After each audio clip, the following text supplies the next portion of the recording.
The NASCAR Busch Grand National Series makes their annual trek to Indianapolis Raceway Park here in the shadows of the Brickyard. And once again, a near sellout crowd. In fact, it is sold out. Standing room only here at this 5/8-mile asphalt oval. It has been an overcast day. The rains have moved away. Only a 25% chance of showers tonight. Temperature 79 degrees and a wisp of wind from the southwest.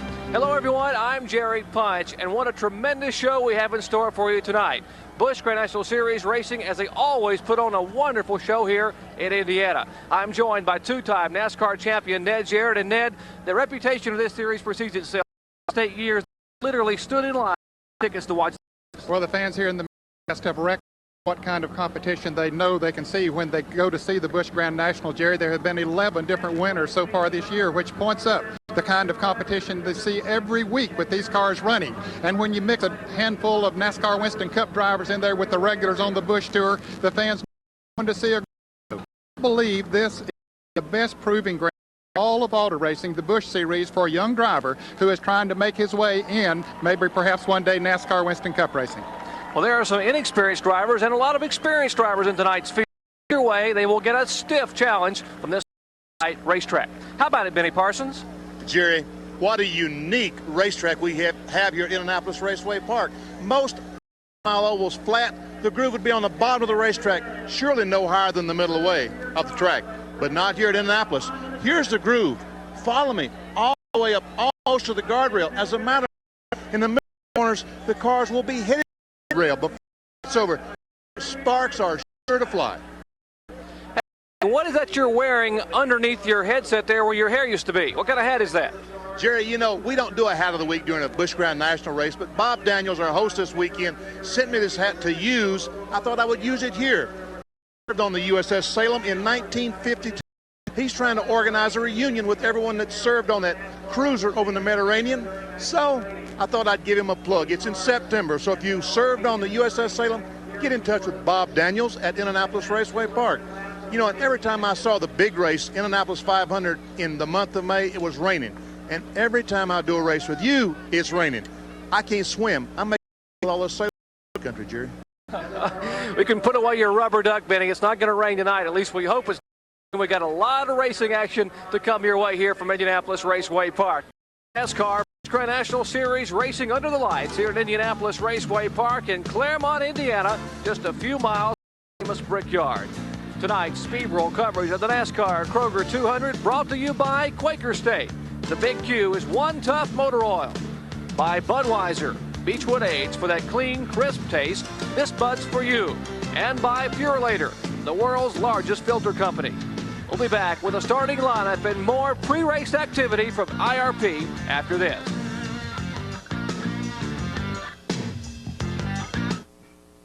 We welcome you back to Indianapolis Raceway Park for tonight's NASCAR Kroger 200 here in Claremont, Indiana.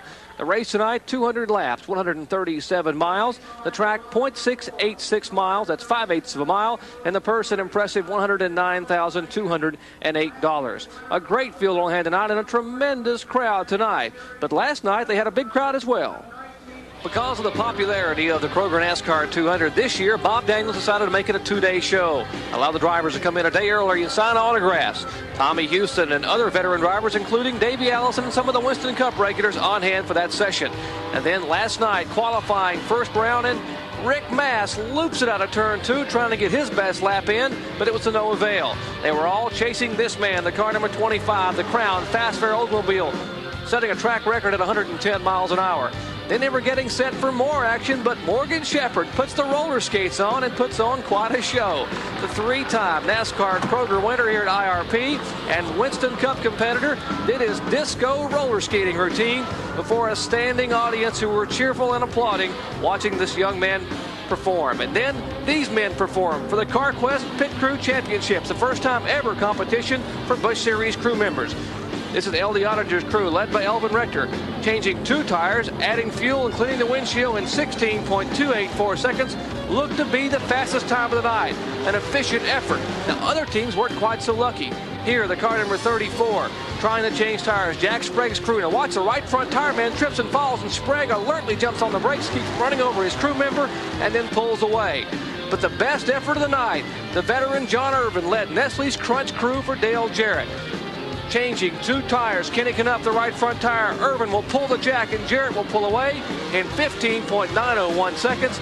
And Irvin, standing with the CarQuest people, gets the $2,000 winning award. And Dale Jarrett's crew takes the accolades last night at IRP. And Dale Jarrett getting ready to climb aboard his Nestle's Pontiac, and he will have his work cut out for him tonight. He will start back in 23rd spot. Now, tires, always a concern for any short track event. And in NASCAR Busch Series racing over the years, they've had a tire rule that on the short tracks, you're not allowed to change tires at all under the yellow flag to try to limit cost, or else you get a 2-lap penalty. But how about it tonight? Let's check in on pit road with Benny Parsons. Jerry, the rule is there's no rule. You can change as many tires as you want tonight. And folks, when the caution flag comes out the first time and these cars duck into pit road, you're going to see something very unusual. Some of the cars will go down this pit road, a normal pit road. Other cars will go around back of there about 30 feet away down and pit alongside those other cars. There's even 3 cars in a third lane. Kyle Petty, Larry Pearson, and the 28 car of Davey Allison making a third lane of pits. I'm going to have my work cut out for me, Jerry, trying to find all these cars. Thank you very much, Benny. It should be quite a night, and that pit action will be very exciting, and you'll be running up and down, covering it all here on ESPN. Well, let's take a look at our Sears Die-Hard starting grid. The front row, the veteran Jimmy Hensley and the rookie driver from Imperial, Pennsylvania. An impressive run for Davey Johnson. Back in row 2, Elton Sawyer looking to pick up that win in Busch Series competition, and a man who was 1 year before, the veteran Tommy Houston. Back to row 3, starting 5th, the man with a hot hand on the series, 5 wins in the past 3 months, Chuck Bound inside, and Jamie Obie, the driver who leads the Busch North Tour, will start 6th. Back in row 4, Kenny Wallace, younger brother of reigning Winston Cup champion Rusty Wallace, and the veteran 2-time series champion of the old late model sportsman ranks, L.D. Ottinger. Back in row 5, Bobby Hamilton, a young man who ran so well last year as a rookie, and a former series champion here, Tommy Ellis. And we'll take a look at the remaining starting field here in the Sears Die-Hard starting again. We'll show you back through the field, 36 cars in all. We'll start here, Dave Mader along with Rick Mast in row 6, Davey Allison and Dale Earnhardt in all Winston Cup, row 7. Back in row 8, Ed Ferree and Michael Waltrip, winner of this race a year ago. Back to row 9, Steve Grissom, who won last week, and Kyle Petty, a very strong effort yesterday in practice. Back to row 10, Morgan Shepherd and rookie driver Jeff Burton. Back in row 11, Robert Presley, who won the qualifying event along with Bobby Labonte. Back to row 12, Dale Jarrett and Joe Nemechek, an impressive rookie on the series this year. Back to row 13, starting in 25th spot, Ernie Irvin and then Ed Barrier. Row 14, back in the field, Kenny Schrader and Dave Resendez, one of the northern drivers making a trek down south. Row 15, Tom Peck and Jeff Spraker coming down from the open wheel competition. Row 16, Bobby Dotter and the 5-time national champion Jack Ingram. Back in row 17, Jack Sprague and the only lady driver in the field, Patty Moise. And in the final 18th row, Billy Standridge and the former 2-time series champion Larry Pearson. We'll be back with the start of the NASCAR Kroger 200 from Indianapolis Raceway Park after this message from our sponsor.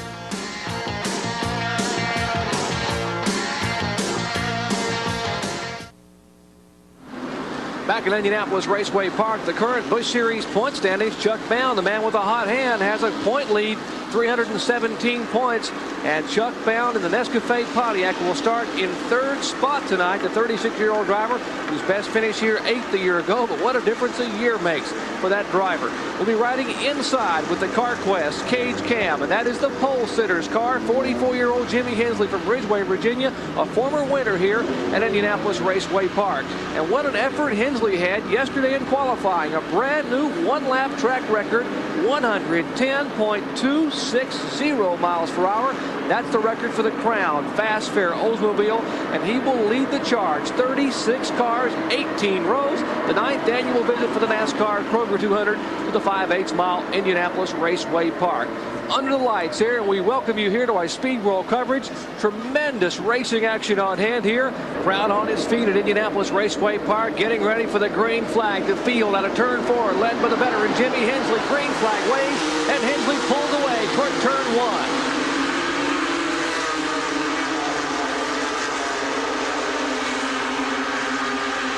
Tight racing corners out of turn 1. Jamie Obie trying to make a move, but then Hensley has the lead. Hensley over the rookie driver, Davey Johnson. An impressive qualifying performance for that 26-year-old driver from Imperial, Pennsylvania. But they are battling 2 by 2 inside, the car number 41 on the right of your screen. That is Jamie Obey, the Busch Grand National North Series point leader. The field now doubling up out of turn 2. Single file down the back straightaway, trying to get racing room. A lot of veteran Winston Cup competitors back in the pack, and they're chasing these two guys. And Davey Johnson is not going to give up early, Ned. No, he isn't. He's running very strong here in the early part of the race, Jerry. No more experience than he has with these Busch Grand National drivers. Back in the pack, Dale Earnhardt starting way back in the 14th spot, trying to make his way up through the pack. He is now currently shown in the Goodwrench Chevrolet in 10th spot, moving on the Rick Mast car. Mast in the left of your screen. That is the white blue Lumel car number 22, the Buick for the Veteran Series driver. That is Mast. He is in 9th. Earnhardt is in 10th, headed to turn 1, single file. Number 99 car, that is Tommy Ellis, the former series champion, just behind Earnhardt. Jerry, this is a very tough racetrack to pass on, as Benny Parsons pointed out at the top of the show. They run right up next to the outside of the wall in the middle of the turn, and it's a little flatter down on the inside. Very hard to get traction down there, but we do see some cars back in the pack. They're running side by side, but now the front runners are all running single file. Well, inclement weather today prevented these drivers like Dale Earnhardt from getting practice, but Earnhardt was up in Michigan to run the IRP race. He was unable to be here this afternoon for any practice session, so his car did not get a chance to get on the track today whatsoever. He is trying to get this car dialed in early on, and having trouble now moving in on Rick Mast. And there's trouble up in turn 4. Davey Allison has spun his car into turn 4. One car sliding through there. That's the car number 17 of Larry Pearson driving the Superflow Chevrolet. The 08 car, Bobby Dotter involved. He's got some sheet metal lamps on the right front. There's the 5-time national champion Jack Ingram showing a lot of smoke from his car. Now Pearson pulls away, gets the Superflow Chevrolet fired. These cars were trying to spin to look like to avoid the spinning car of Davey Allison. I'll tell you, when a car gets in trouble here, Jerry, there's not a lot of room to maneuver. There's lots of room, but to keep a car under control and maneuver around other cars that are in trouble is tough to do. So you don't see many single car wrecks on this racetrack, especially early in the race. No one lost a lap up there. One car spinning, the heaviest damage of all the cars coming towards you right now. That's Bobby Dotter, the son of the 3-time ARCA Series champion, Bob Dotter. And now Bobby Dotter, who runs the Busch Series on a regular basis in his car number 08. He started back in the 31st spot, 30 years of age, from Chicago, Illinois, having some sheet metal damage. He will wait to get the pit road open, and they will come around behind the pace car, and possibly he will duck on to get some of that sheet metal cut away. There's a look at Bobby Dotter, who had a great effort in Busch Series racing a couple of years ago, and then was burned in a crash at Daytona and had to sit out for most of the year, and came back this year and has been running stronger and stronger week after week. We are early on here in the Kroger NASCAR 200. Caution for the first time today for the spinning car of Davey Allison up in turn 4. Jimmy Hensley leads it. Stay tuned. We'll be back after this.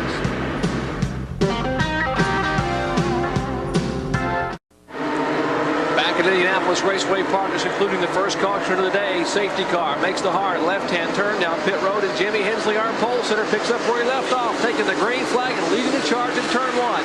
Tommy Houston in the car number 6 on the inside, trying to make a move inside. Jamie Obey, that will take over the 4th spot. Obey, the car number 41. That's Elton Sawyer in the 27. And Houston may get hung out to dry on the bottom of the racetrack. He just might do it. Normally, you get hung out to dry when you're on the outside, Jerry, but down on the inside here is not the place to be. Houston having trouble getting traction. Now he gets back in line. Single file back to turn 1. Tommy Houston having to fall back in line. There is Dale Earnhardt, the car number 3. Now Earnhardt had started that car back in the 14th spot. Is moving up in the 10th now. He's just behind the car number 22 of Rick Mast. Hensley has been able to get about a 5-car length lead over Davey Johnson. Davey Johnson now getting closed in on by a couple of cars. That is the car number 27 of Elton Sawyer, the A.G. Dillard owned machine. By the 4-car length separation, they are single file. The car number 36, that is Kenny Wallace, moving up, picking them off one by one. Jimmy Hensley pulling away now, opening up to about 6 car lengths. Davey Johnson holding on. Impressive run for this young driver. His best run of the year. There's the man they're chasing, 44-year-old Jimmy Hensley. Up the back straightaway, single file. There is Dale Earnhardt, the Intimidator. And behind him, a young man who is hard to intimidate, Tommy Ellis, one of the short track competitors from the South who has run so well in this series, a former series champion. Yeah, he's quite an intimidator himself, and right behind him was the Michael Waltrip car, so 3 strong cars running together as we're back up front now with Jimmy Hensley. That car handling beautifully, Jerry. In the early laps, Hensley, of course, having it all go his way. There is Dale Earnhardt's car slipping up high. Tommy Ellis trying to move to the inside. A lot of experience. That's Earnhardt in the car number 3. Tommy Ellis, the Goo Goo Clusters Buick. And, of course, the Pontiac, the defending winner of this Kroger NASCAR 200, the car number 30, the Kool-Aid Pontiac of Michael Waltrip. Well, we've seen a bump a little bit there as Ellis trying to get by Earnhardt. Well, Michael Waltrip trying to get by Ellis. Some real tight running, but those are 3 very good race drivers, and one on different types of tracks in Busch Grand National competition. Here's Kenny Wallace making a move down on the inside, trying to pass L.D. Ottinger. Let's see if he can do it. That's tough to do this early in the race, and no, he could not make it work. Kenny Wallace trying to move down to the inside. And he was running. And here comes Tommy Ellis on the inside of Dale Earnhardt. Now, he don't mind doing a little bit of rooting and shoving if he needs to. Earnhardt goes high, gives Ellis running room down on the inside. Let's see if he can hang on now as he goes into turn 1. Tommy Ellis trying to keep the car pulled to the bottom of the racetrack. Earnhardt stays back in the throttle up high. The high groove is where the momentum is. Earnhardt now running door to door with Ellis, but Ellis will have the advantage in turn 3. And no, Earnhardt jumps back in the throttle, and Ellis says, my turn, out of turn 4. They are still door to door. Michael Waltrip don't know which one to follow, Jerry. He knows that the inside groove is tough to pass on, but he sees what Tommy Ellis is able to do down there on the inside, at least staying side by side with Earnhardt, so he just doesn't know which way to go. And they are moving in on Kenny Wallace and company just in front of them, but Ellis now trying to get the advantage. A very, very difficult racetrack. You heard Benny Parsons mention it is a 1-groove track, and if you make it a 2-groove track, you make it hung at the drive. Tommy Ellis is trying to get around, but he cannot pass Dale Earnhardt. Let's check in the pits with Benny Parsons. Jerry Parker watching Jack Ingram's crew working on the left rear axle. In the action up in turn 4, someone hit the tire in the left rear, and they feel like they have a broken axle. They can't get the axle out to find out if it's broken or not. Spending a lot of time in the pit. Tough break for Jack Ingram, the 5-time national champion, but Earnhardt now is on the move. He has moved underneath L.D. Ottinger, and Ottinger has slid back behind Earnhardt and Michael Waltrip, and now Tommy Ellis trying to move to the inside of the veteran L.D. Ottinger. Ellis in the car number 99. Those are red cars, red and black, almost identical paint jobs with some reversal with the black and red. Ellis on the inside trying to move by the L.D. Ottinger car. Well, it looked like that inside groove is going to work for Ellis this time, but it didn't work for him, Jerry, when he was trying to pass Dale Earnhardt. In fact, he lost 2 or 3 positions. Michael Waltrip got by him, and Earnhardt too, of course. There's Ottinger getting a little bit sideways in the car number 2, while Dave Mater III in car number 56 comes up on him. And there's Morgan Shepherd in the yellow and white car trying to make a move. That's back in the 11th spot back there. That is the 11th that L.D. Ottinger, or actually Ottinger now back to 12th spot as he's been passed by Tommy Ellis. And Tommy Houston's car number 6 is slow on the inside. Well, let's take a lap around this racetrack and see how Jimmy Hensley maneuvers. Now he's come down the front straightaway across the start-finish line, dips down a little bit going into turn 1, and then you can see him go up next to the wall. You can see some cars have already hit that wall, and then drifts out again, going down the backstretch into turn 3, and you'll come down about the center of the racetrack, let it drift out again, and there's caution on the track. Got a crash on the front straightaway. One car has tagged the wall. That is the car number 69 that has come to rest at the far end of the front stretch. A tough break for Jeff Spraker, the Latham, New York driver in the Spraker Racing Oldsmobile. Former open-wheel modified competitor. Now gets the car fired, but has a lot of sheet metal damage pushed in against the rear tires. The car moving, but we are under caution for the second time today. Now, this is a tough break for Spraker, but it may be a break, Ned, for Tommy Houston, who just made an unscheduled pit stop. Could be. We had noticed that Houston had slowed down. In fact, you made mention of it, and he had just come into the pits, but when the caution came out, he came back out, and I think he stayed in the lead lap. We'll have to check that as we watch Spraker's car go around the racetrack, but Houston is at the tail end of the line, so yes, if he stayed in the lead lap, that certainly would be a break for him. And there is Tommy Houston in the Roses Buick, a competitive Busch Series veteran Tommy Houston at 45 years of age has run so well this year, has 4 wins to his credit. And we will check momentarily with what happened to Tommy Houston. We are under caution for the second time today at Indianapolis Raceway Park. Jimmy Hensley leads the way. Stay tuned. We'll be back after this.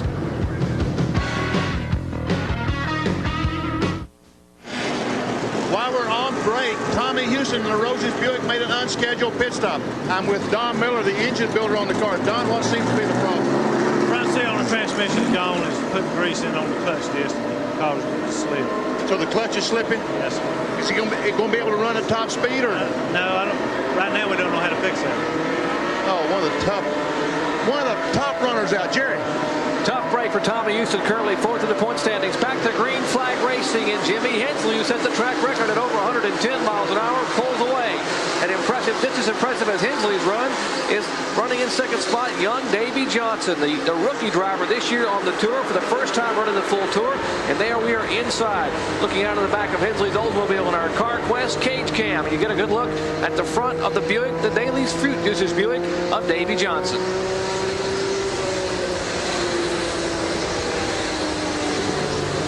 You can see the cars behind them are pretty well in single file.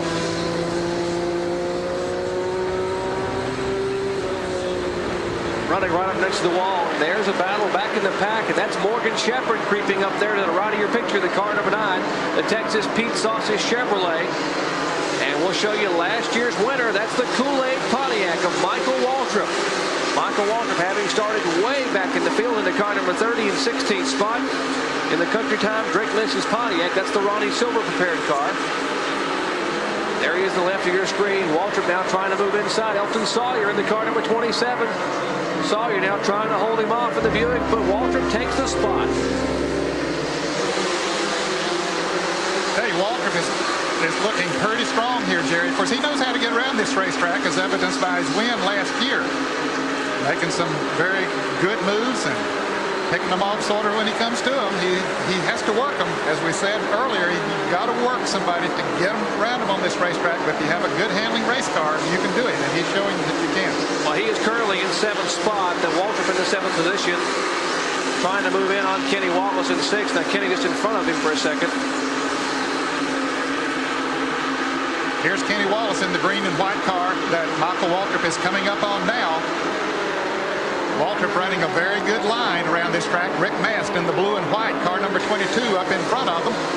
So good racing everywhere. You can see how close the cars are running in single file. Michael Waltrip now trying to size up Kenny Wallace in the car number 36 in front of him, but Wallace running very strong himself. Michael Waltrip running back in the 7th spot. That is Kenny Wallace, the green number 36 and 6th. And, of course, Rick Mast in the 5th place.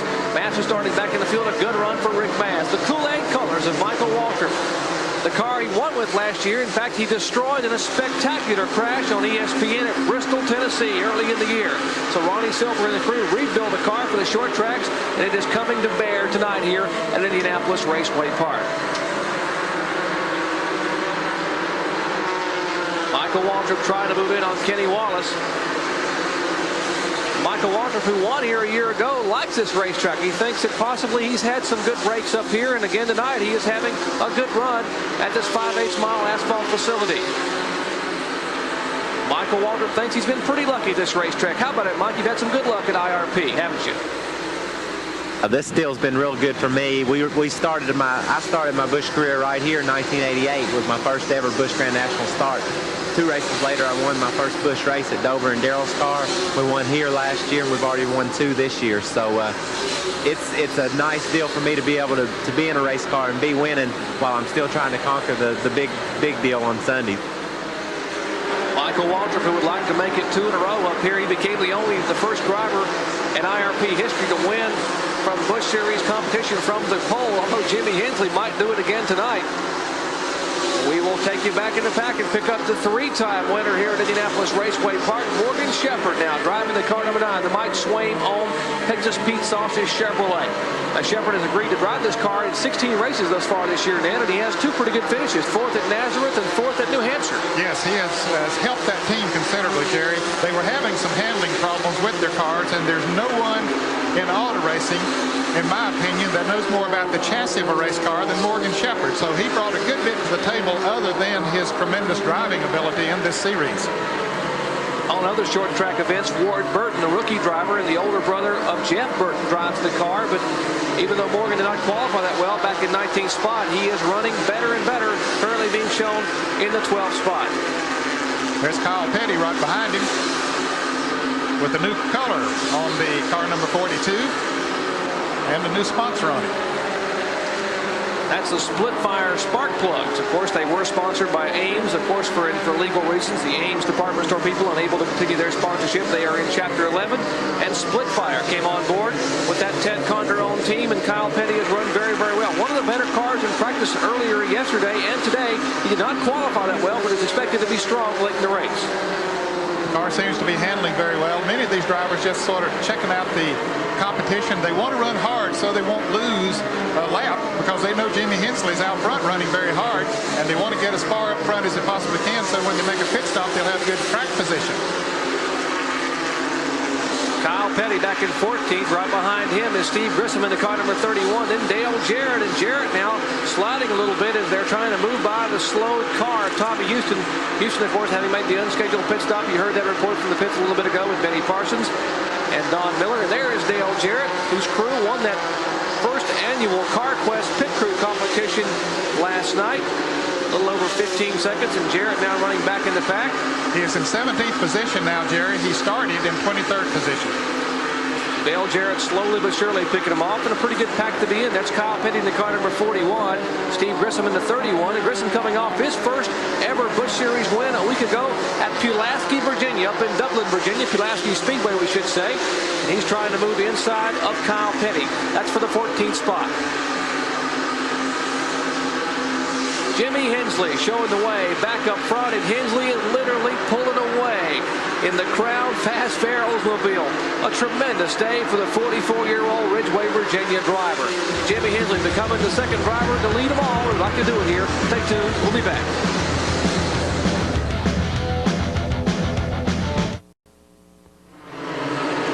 Seven cars battling it on a very, very tight racetrack on a Saturday night at Indianapolis Raceway Park, and they are really putting on the show here before a capacity crowd. Dale Jarrett in the Nestle's Crunch Pontiac trying to move inside. L.D. Ottinger in the car number 2. That is Ernie Irvin in the black and orange numeral car number 75. Jarrett's car got a little bit loose then, and he got past. Yeah, he was down on the inside. He had made a number of passes on the outside, Jerry, but he got down on the inside, and that's a tough way to try to get around this racetrack, and he got loose and lost the position. Boy, that is some kind of racing going on between all of these drivers. That's Bobby Hamilton in car number 8 on the outside, Joe Nemechek in car number 87 pulling up on Kyle Petty. And here's Jarrett once again. He's going to try that inside on L.D. Ottinger. It didn't work for him earlier. Let's see if it'll work this time. Yep, I believe he's going to make it work this time. Jarrett trying to move to the inside of the Detroit Gasket Oldsmobile of Ottinger, and he will take the spot away. And Jarrett had to run the qualifying race. Now Robert Presley in the car number 59. Presley in the Alliance Training Center machine, who won the qualifier to get into tonight's field. Cannot quite get by the Ottinger machine. Here comes Kyle Pitt to the outside. The car number 42, the split fire spark plug Pontiac. Boy, I tell you, when an opening comes on the outside, they jump in there, Jerry. Sometimes it looks like there isn't room for a race car out there between another car and the wall, but they jump out there just as quickly as they possibly can because it still is the fast way around this racetrack. There's Dale Jarrett in the car number 32. Had some impressive runs early in the year. They are still single file. That is Presley now as Nemechek has gone by him. Let's go back inside the Crown Racing machine here. The Oldsmobile of Jimmy Hensley coming up on lap traffic in our CarQuest cage cam. Let's see if Hensley can get by. See if he'll make it 2 abreast, trying to get by the car number 69 of Jeff Spraker. Well, he has been able to run out front most of the time, Jerry, and build a big lead, but now he's having to work traffic. And here is Bobby Hamilton, an unscheduled pit stop for him. He was one of the drivers we saw just a moment ago in that 7-car battle. Kip McCord and the crew. That's Bobby Hamilton, a former track champion at the Nashville Fairgrounds Raceway, an impressive young driver who was tabbed last year to drive one of the movie cars at Phoenix for Hendrick and qualified the car in the top 10. So an impressive driver having his troubles tonight. One driver who's having it go all his way is Jimmy Hensley. pole-sitting record time at over 110 miles an hour, and he is literally picking them off one by one. Now back in the field. Big battle back here. Elton Sawyer in the car number 27. Then comes Steve Grissom, the 31. Dave Mader, the third. Now, he is driving the car that's formerly driven by Ronald Cooper. It's owned by the Cooper family, the car number 56. Dave Mader, the third, a four-time NASCAR All-American Challenge Series champion. And he is now in the Busch Series competition, just getting started a few weeks ago and doing pretty well, Ned. Yes, he's doing a great job. No question about it. There's Morgan Shepherd trying to go by him on the outside. Now you can see Dale Jarrett has caught up to that crowd. He just got out of one big pack of cars and comes up on another one. Great racing back in the pack. That is back for the 9th, 10th, 11th, and 12th place runs. That is the Dave Mader car number 56 back there. The 75 is Ernie Irvin and Dale Jarrett moving down to the inside. He's going to follow fellow. Whoa, and Irvin cuts down to Jarrett, jams on the brakes. Boy, he was lucky to get out of that. That was a real tight situation. There's Tommy Ellis now trying to come back on the inside of Jarrett after Jarrett slid there for a little bit. Ernie Irvin able now to get around Elton Sawyer in the car number 27. Jarrett now back in single file. Now Jarrett gets a run at Sawyer coming out of turn 2. Will try to make it too wide as he just gets a nose underneath him going to 3. Looks like Sawyer's car is a little bit loose, Jerry. He started up in third position, but has drifted back through the field as Jarrett does make the pass. And Tommy Ellis, of course, who started in the 10th position, has drifted back as well.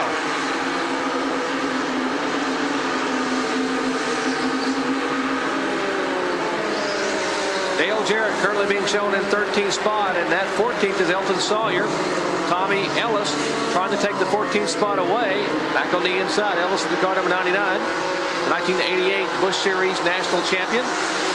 Ellis caught on the inside, and he gets passed by L.D. Ottinger. Well, there again, he got caught down on that inside. Here's Kyle Petty trying to come by up on the outside.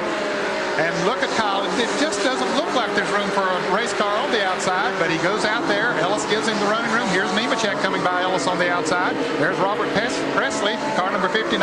He'll try to make the pass as well. Great racing. What, about 10 cars in that pack? Now this is racing back for 16th, 17th, and 18th spot. I mean, a tremendous feeling. Now you know why people come out and stand in line and buy these tickets and buy them early.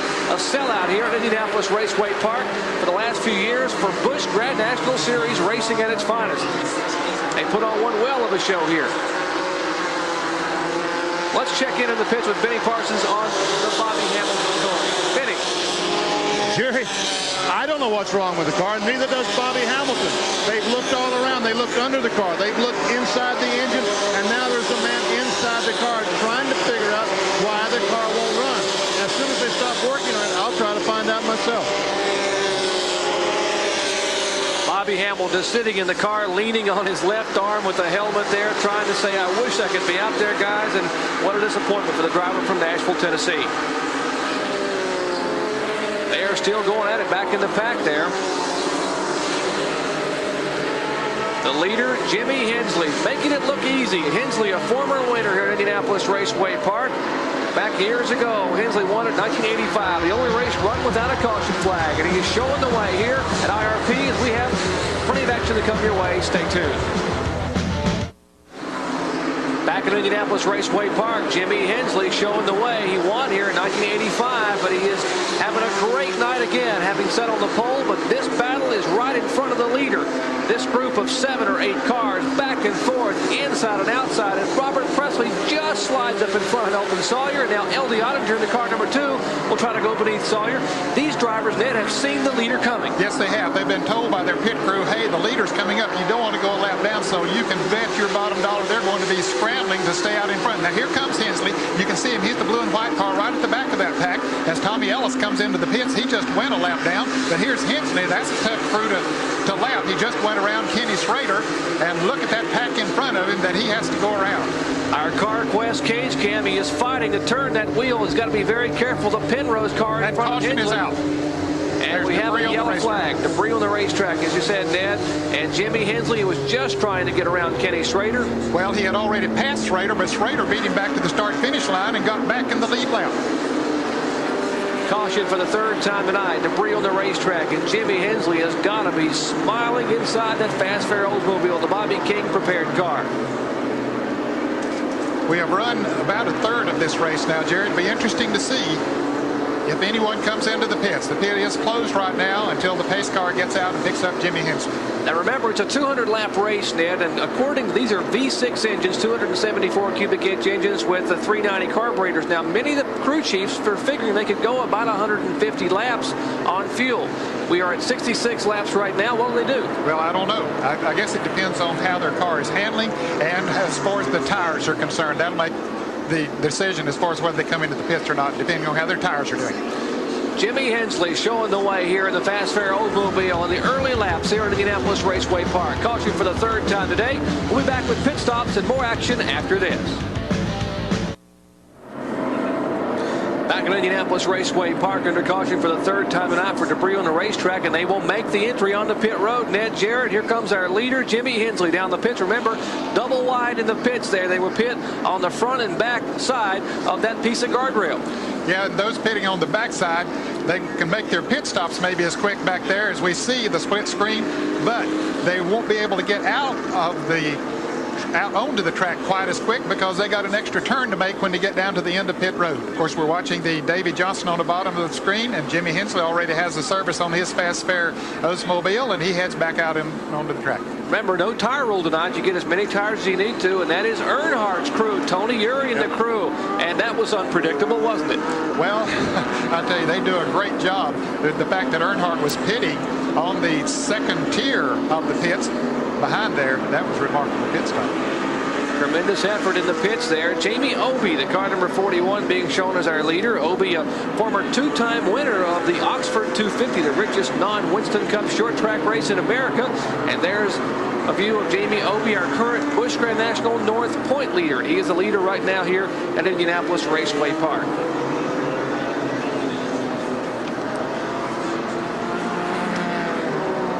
And while we're under caution here, let's take a look at some of the unique things that happen on pit road behind pit wall with some of the lap charts. Here's Benny Parsons.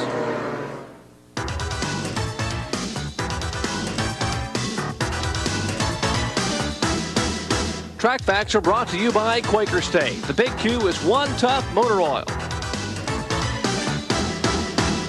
Scoring in the pits, that's no problem, right? The car goes by, Sharon puts a big check on the pad. When you fill up 2 sheets, that's 200 laps. The race is over. It's a little bit more involved than that. This is Sharon Mast, the wife of driver Rick Mast, driver of the Raven Boats Buick. When Rick goes by, she hits the startwatch. Boom. That's the one on the left. She marks the time down. When the leader's going by, if it isn't Rick, boom, she hits the stopwatch and records the leader or the next fastest car on the racetrack's time. When they take these 2 sheets home afterwards, they look at everything, at the time they ran, at the time that the leader or the fastest car ran, and they can figure out just how bad they were getting beat. Invaluable for next year when they come back for the Kroger 200. Getting ready to go back to green flag racing after the caution flag and all the pit stops. The field is jumbled up here on lap 74. And Chuck Bound in the car number 63 being shown as the leader, but they're moving by him. Yes, they are. And here comes the car number 22 of Rick Mast taking over the lead, and Michael Waltrip putting a little bumper to Chuck Bound there. Tommy Ellis is out in front of Rick Mast, who is now leading the race, Jerry. That puts him back in the lead lap. He would like to see another caution pretty quickly here so that he can get back in contention. He got lapped just before the caution came out. Rick Mast, we saw earlier, he had trouble qualifying last night. He spun the car off of turn 2, just trying to get a qualifying lap in. And here he is leading the field tonight, being chased there by Chuck Bound, the car number 63, the man with the hot hand, 5 wins in 1990. Here's Bobby Labonte in the car number 44, the Penrose Oldsmobile, and his car is a little beaten and banged up here. He has had some trouble and has had an unscheduled stop. Let's check in the pits with Benny Parsons. This is Bob Labonte, Bobby's dad. He made several unscheduled stops. What's the problem? Well, when them guys got the gas in front of him, he had to go high. Bobby's saying something on the radio. Well, when Jack Sprague spun out, of course, everybody went high and somebody hit us, and we hit the wall with the right front, bent the camber. Camber's all screwed up. We got more squirrels here than the Indy Zoo. Bob Labonte, pretty graphic there. And here's Davey Allison pulling back out of his Chevrolet, the car number 28. That's the Hummingbird-sponsored car. Had an unscheduled stop. And there's Jimmy Hensley, who was our early leader. And, of course, he was back in the pack now after that pit stop for fuel and tires. That would be the only pit stop he would need to make, really, for fuel, Ned. Yes, he should not have to stop as far as fuel is concerned, but new tires run faster on this racetrack, Jerry, than do tires that are worn and heated up. So it would be interesting to see if they... And he's slowing down as Dale Jarrett and Steve Grissom goes by. Here goes Dave Mader by. So the pole setter, the man who had dominated the early part of this race, slowing down, Jimmy Hensley. Well, he had been back up in the top 10, and now he is back in 13th spot. He was actually up moving on Steve Grissom for the 10th spot, and he has slowed, but now his car now getting back up to speed. Apparently, he had gotten the car in the bottom of the racetrack. We are inside Hensley again, showing him having trouble with the handling, but back up front. We'll see if Rick Mast can hang on and pick up his 7th career Busch Grand National Series win. It's been almost a year, and he's leading them right now at IRP. Stay tuned. We'll be back after this from our sponsors. Jerry Punch, Jimmy Hensley, our pole sitter, was running so well. He slowed dramatically. I talked to Bobby King, the crew chief on the Crown Oldsmobile. He said they felt like they had a tire going flat, but it doesn't look that way. He's able to stay out there, running at the same pace. Maybe the car, the chassis, just going away. We'll have to wait and see. Well, Benny, he had led the first 67 laps after sitting on the pole with a new track record, and you're now riding inside the car with Jimmy Hensley. A little bit ago, Ned picked it up right away. He was trying to move for 9th spot, and the car suddenly slowed. Yes, it did. And, Jerry, it might be that they only put on, when they made their pit stop, they only put on right side tires. And the left side tires play a very important role here at IRP. And I expect his left side tires were not holding very well. The car was slipping a little bit in the turns, and he thought he had a flat. But once he got adjusted to the car, well, then he was able to run pretty good. Just a couple of laps away from the halfway point. It'll be 98 complete this time by 33-year-old Rick Mast from Rockbridge, Bass, Virginia. An impressive Busch Series driver who has run very well in the Winston Cup. And who could forget that impressive run last February, a year ago at Daytona, when he was driving for Travis Carter and led the Daytona 500. Having a great run down there. Mast holding off Chuck Pound, the front 2 cars. Now back in the pack, a battle. Car number 79 running in 6th spot. That is Dave Resendez holding off Ed Barrier. A good run for Barrier there in the Pharaohs Oldsmobile.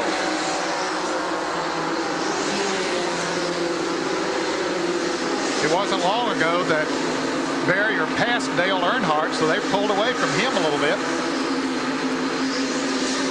A lot of people have been impressed with Dave Resendez's run this year. Of course, the veteran crew chief Darrell Bryant is the wrench on that car, and Resendez came within a hair of winning up at Nazareth, Pennsylvania earlier in the year. Was just passed late in the race by Jimmy Hensley. So a good run for Dave Resendez, currently being shown in the 7th spot.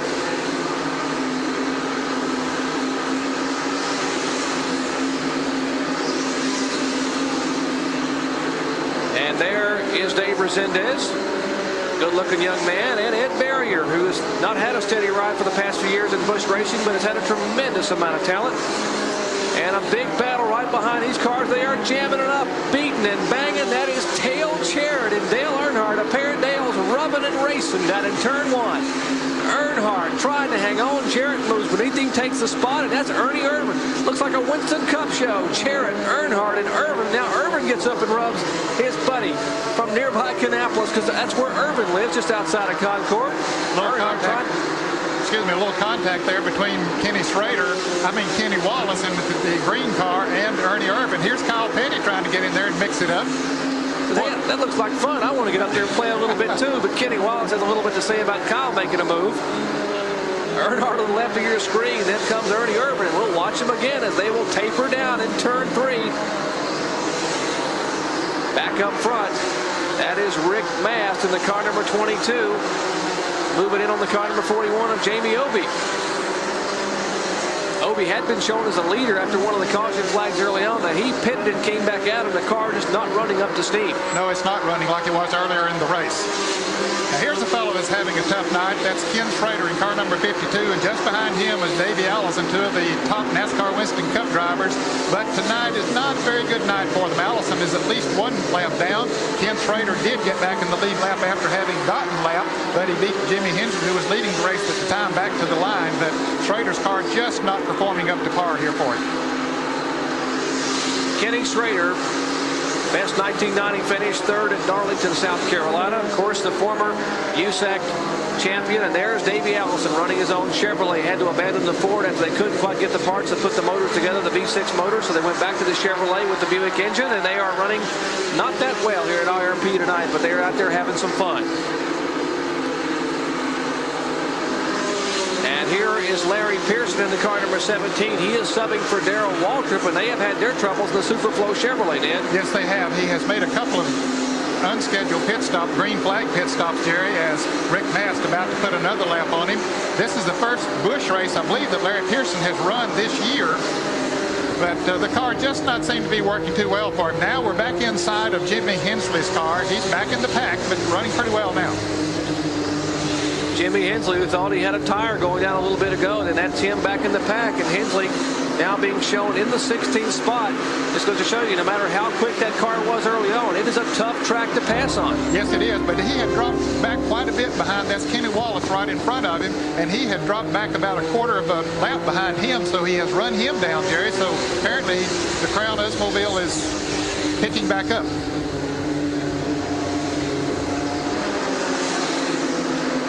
Jimmy Hensley back in that pack, and they are trying to mix it up. Hensley dives to the inside toward turn one. He will try to get a move inside of Kenny Wallace. Wallace, the car number 36, the green car. Hensley trying to get beneath him. That's Earnhardt in front. And just how many cars can get in one spot out of turn two? Well, I'll tell you, they couldn't go three wide, although they tried it for just a moment. But here's Hensley, very determined to make that move down on the inside, but it's not going to work for him. In fact, he'll lose a position as Nemechek goes by on the outside. They have passed some other cars. Earnhardt now being shown in the 11th spot. Hensley was 12th, and of course those guys battling just to get in the top 10. Back up front, here's the guy they're chasing. Car number 22, the Raven Boats Buick, the Glenn Doyle sponsored car for Rick Mast. Looking for career win number 7 in Busch Series competition. It's been a year since Rick Mast has won a race. A couple of young drivers, and of course the car number 31. Steve Grissom, who won a week ago at Pulaski, we said, and that is Robert Presley. Picked up his first ever win a year ago, last August. In fact, it was a year ago at Orange County Speedway. Now they're battling for the 5th and 6th position. Presley running in 5th place, Steve Grissom running 6th, and they're not too far behind the leaders.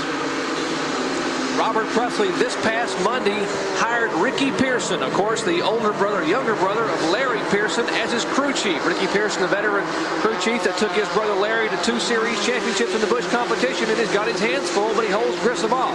So now Robert Presley not only has the veteran Ricky Pearson as his crew chief, but only 4 days on the job, he's got Owen Edwards, who was the crew chief for 2 of Jack Ingram's national titles in the series. So Presley will definitely be heard from in the future. Yeah, that's a pretty impressive lineup of people in the garage. And they are reeling in this bunch right here. They are trying to reel in the leaders, and that's Tommy Ellis now, who had picked up one of his laps, but is still showing a lap down to the leader, and he is trying to keep from going another lap down, as now Rick Mast has run him down. Now you have the first 4 cars there. Tommy Ellis is not the leader. Rick Mast is the leader. In 2nd place is Chuck Bound. 3rd place there, the car number 30, Michael Waltrip, and right behind him is Morgan Shepherd in car number 9 running 4th. And 5th and 6th are right behind him. That's the Obi car, 41. He's a lap car, but 5th and 6th. That is Presley and Grissom. And those cars are running down the lead foursome. It is heating up here, just past the halfway point at Indianapolis Raceway Park. Busch Grand National Series racing action at its finest. Stay tuned. A lot of laps to come your way. We'll be back after this. Back at Indianapolis Raceway Park, nice clean action here. We've had 4 caution flags tonight, but they have been racing now for about 50 laps. And Rick Mast is really showing a lot of muscle in his Buick, the Raven Boats Buick. One driver who's had his troubles. He almost got in the top 10, but now is struggling a little bit. That's the car number 3, the Goodwrench Chevrolet of Dale Earnhardt. And let's check in the pits with Benny Parsons. Jerry Punch, I'm down with Tony. You're the crew chief. Tony, as Dale said, what's wrong with the car? Tire problem. We listened to 2 right-side tires while ago. We wasn't expecting to have a problem. So we just put on 2 when we should have put on 4. We got blistered the left side now, I guess. We just holding on. Wow, we've got blistered tires here. Jerry, back to you. Well, a lot of people in the pit, some of the Busch Series crew chiefs predicted that left side tires would be more critical than right side because of the flat racetrack net. Well, yes, there is, and the caution is on the track, on the speedway. Caution is out. Leader has been tagged down in turn 1. Tough break for Rick Mast. He has come into heavy contact down there with the car number 69. That is the Jeff Spraker machine. Jeff Spraker involved in a caution early on, and we'll watch. Now that is Rick Mast, and he has got to be pounding the steering wheel as he gets involved trying to get by a slower car. Rick Mast, misfortune continues. There's the Spraker car. His Oldsmobile having come to rest against the wall in turn 1. Now, he had problems earlier, was involved in a spin. Let's take a look, Dan, what happened. Okay, Rick Mast trying to put a lap on Spraker as they go down into turn 1. Now he's going to go to the outside, and Spraker loses the car. I don't believe Mast hit him, but he spins right in front of Rick Mast, nowhere to go. He spins right up into the groove, and both of them hit the wall, and the sparks fly. Boy, if Rick Mast didn't have bad luck, he wouldn't have any at all. What a tough break for Rick Mast. I mean, absolutely. Spraker had an ill-handling car and had already tagged the wall once. And the youngster who is trying to get it's only his first season running in the Busch Series, coming from the modified ranks down from New York. And he is a very likable young man. He lost his father last year. His father, who was his inspiration in racing, and his dad had told him, if I'm not here, son, go south and make it on the pavement in NASCAR. That's what he was trying to do. And a tough break for Spraker, and a tougher break, really, for our leader, Rick Mast, who has some damage in the front of his Buick. Yes, I'm sure that he'll be able to continue, Jerry, but maybe not at the pace that he has been running. Mast now, the pits have not been open, so he cannot get on the pit road. A lot of sheet metal damage. The crew now will be trying to work. A couple of years ago, he was running so well at Daytona, and there he is, a likable driver. One of the people who is one of the most best-liked drivers, I should say, in the pits of all the Busch Series competitors. In fact, a lot of rumors about him having a Winston Cup ride for 1991. The pits are open, and it's feeding time at the zoo, Ned. They're all on pit road. Yes, everybody coming in, and I'm sure that most of them are going to be putting left side tires on those cars. Now we see Chuck Bowen, they're changing the right side tires. Probably will be changing left side tires as well. They'll probably go ahead and make a 4-tire change while they're in this time. And again, to the right of your screen, there's a pit road on the back part of the pits. Let's check in the pits with Benny Parsons. We can see that heavy damage to the front of the Rick Mast Raven Bosch Buick. And I was watching Jeff Spraker win the corner. Jerry, it looked like he cut a tire or something. They're having all kinds of problems getting the nose off. There's some wire from some brake duct. They have to get something to try to cut that. Otherwise, he's going to drag this nose all the way around the racetrack. Also trying to get the fender off the right front. Meanwhile, the pace car is coming off turn 4. If they don't hurt, they're going to be lapped. Still working on the right front. Here comes the pace car. Still working on it. And they are going to go a lap down. What a tough night for Rick Mast, Jerry. Well, his misfortune here at IRP continues. The crew there, Man Apperson and Timmy Jones, the rest of the Raven Boats crew trying to work, but it's no use sending back out, Ned, and have a fender cut another tire down or possibly cut a brake line or something. They must complete that work. And, of course, the NASCAR official, the Busch official standing there watching the work and even getting some help from some of the other crews. The Detroit Gasket crew there. Looks like Elvin Rector and LD Auditor's crew trying to help out a fellow competitor. They know what an outstanding run Mast was having, and everyone was hoping maybe his bad luck in Busch Series racing would come to an end tonight, but that's not the case. A tough break here. The latest caution for that spin down in turn 1, and of course nowhere to go for Rick Mast.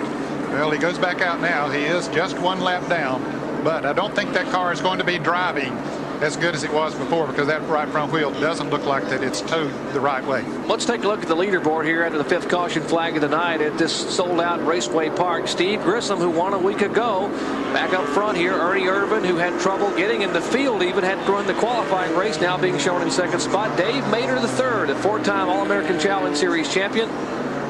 And we have trouble in the pits. Michael Waltrip's car trying to get out of the pits, and apparently he has had a wheel come off and his car backing up pit roads, and you see the sparks beneath the car. Last year's winner, the defending champion of the NASCAR Kroger 200. Let's check in with Benny Parsons. BP. That's exactly what happened, Jerry. They were changing the left side, and they did not get the lug nuts on the left front. It's fallen off. He has backed it into the pit. They're putting the tire on. But meanwhile, the pace car again is up between 3 and 4, so they've got to hustle. Still working on the automobile. They are tied in the lug nuts now. Well, he was just trying to get out of the pits. It looked like in front of the pace car a minute ago after a lengthy stay. So the field now comes by, and he will not make it out again. So it's a possibility he could have lost. We'll check with the scoring and see. But he is now being shown 2 laps down. A tough break for Michael Waltrip, the defending champion here of this 200-lap event. Boy, how quickly things can change. But there's a man having a good night. He had a good night a week ago, his first win ever. That's Steve Grissom driving the car number 31 as they get the Spraker car on the wrecker now and headed back towards the pit area. Left side turn. Still got to put a right rear and a left rear on the damn thing. We're listening in to Michael Waltrip. Pace car is just going out on the racetrack. The pace car is going in for 3. I'm 2 laps down, Fryer. Talking to Mike Fryer, his engine builder.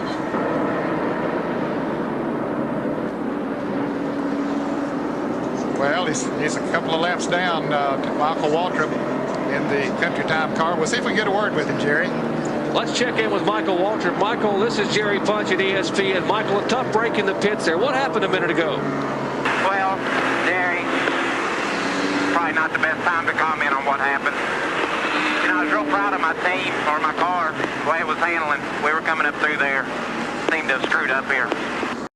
A tough break for Michael Waltrip. He pulls the car back behind the wall, and that's those things happen. Apparently, they thought there's so much noise, and you've heard Benny Parsons trying to talk in the pits over that rumble and noise here in the infield as the cars go by, and apparently a miscue in the pits. They were unable to get the lug nuts fastened on the left front, and Michael trying to get back out without losing a lap, and they have a tough break here for the defending Kroger NASCAR 200.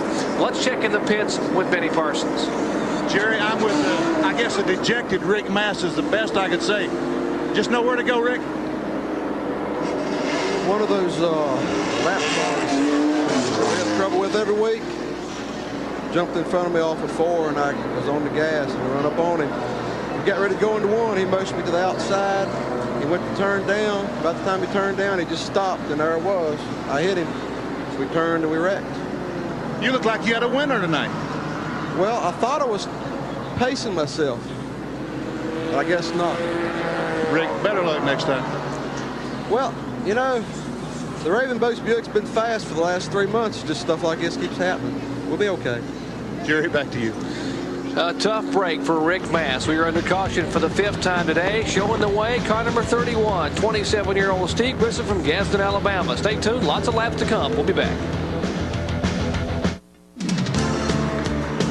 Tonight's Speed World coverage of the NASCAR Kroger 200 is brought to you by Olympic, the family of stain products that protect your home from damage rain can do. Olympic stops the rain. By Levi's 505 and 506 jeans. And by non-toxic biodegradable Simple Green, the clean solution. Back at Indianapolis Raceway Park for our ESPN Speed World coverage of the NASCAR Kroger 200. We are under the caution flag for the 5th time today. There are 18 cars in the lead lap net, and it's been an exciting race thus far. Yes, it has. Steve Grissom in car number 31, of course, leading the race. And, Jerry, he didn't pit during this caution. In fact, he last pitted on lap 65. Now, he can make it as far as fuel is concerned, but we wonder about the tires on that car. Most of the other cars behind him have new tires on their cars, and normally, as we said earlier, those new tires run better here. Well, Steve Grissom has a fellow working in his pits by the name of Steve Bird. And many of you people who follow the Busch Series racing remember that Steve Bird, or Birdie as he is known, was the crew chief last year when young Rob Moroso became the youngest ever Busch Series national champion at age 21. And Bird, who left the Moroso team after Rockingham this year on the Winston Cup Tour and decided to come back to Busch Series racing, now works for that car number 31, the Grissom Racing Enterprises effort, the Big Mama Meat Snacks Oldsmobile. And Grissom has been impressive since Bird came on board. Yes, he has. He has been gaining every week. Here's Ernie Irvin, who is running in 2nd place. Now, he also chose not to pit during this caution, nor neither did the car number 56, which is being driven, of course, by Dave Mater. Dave Mater III now taking over for Ronald Cooper, the family-owned operation there. And that's LD Ottinger, the Detroit Gaskets car, the Ron Parker-owned machine. And that, of course, is Davey Johnson, the car number 26, the rookie driver from Imperial, Pennsylvania, who qualified on the front row. He is being shown in the 4th spot. LD Ottinger, of course, a lap down. There's Davey Allison right behind him. Davey is also a lap down, running in 25th position. Let's check in the pits with Benny Parsons. Benny? I'm Jerry. I'm with Ronnie Silver, the crew chief on Michael Waltrip's Country Time Pontiac. What happened? Just miscommunication? No, we had it all figured out what was going to do for it. The 4-tire change, the boy on the rear, his socket was either wore out or something that wouldn't take the lug off. And no matter what you did, it wouldn't take it off, so we had to put those back on. And then when he came back, the boy went to do the left side while my guy's still doing the right rear, and he took the left front off, and we had to let him down and go to try to keep him getting lapped. The left front come off. Had some problems. The worst thing, I guess, pit stop that ever happened. Jerry, some problems down here. Tough break for Michael Waltrip here in the lap set after half past the halfway point. We'll be back after this from our sponsors. Back at Indianapolis Raceway Park, green flag flies to Steve Grissom, the youngster from Gadsden, Alabama, trying to hold off the veteran Ernie Irvin, Winston Cup campaigner, in the car number 75. Grissom in the 31. Irvin also in an Oldsmobile, following him in second spot. Single file, no, not single file. Davey Johnson in the car number 26 makes it double file, headed for turn 3. Out of 4, Ned Jarrett, they're trying to make a move. Irvin trying to get to the inside, Ned, but there's only one groove and one. Only one good fast groove, but he's going to try it again as he slams down on the inside. He might have the measure of him. No, he can't get traction off of turn 2. Irvin gets a little bit loose and has to drop back in line. We made the point that Grissom's tires might be going away. There is some 65 laps to the conclusion of this event, 135 laps complete. Grissom now pulling some 3 car lengths over Ernie Irvin down to turn 1. Well, Irvin has tires that's been on there a while, not as long as Steve Grissom's tires, Jerry, but it looks like Grissom is able to pull away from him a little bit now. L.D. Ottinger, the 3rd car in line. Here's a spin. Joe Nemechek spinning around in car number 87. No caution yet this time. Now the caution comes out as Nemechek gets it back under control, but the caution was already out.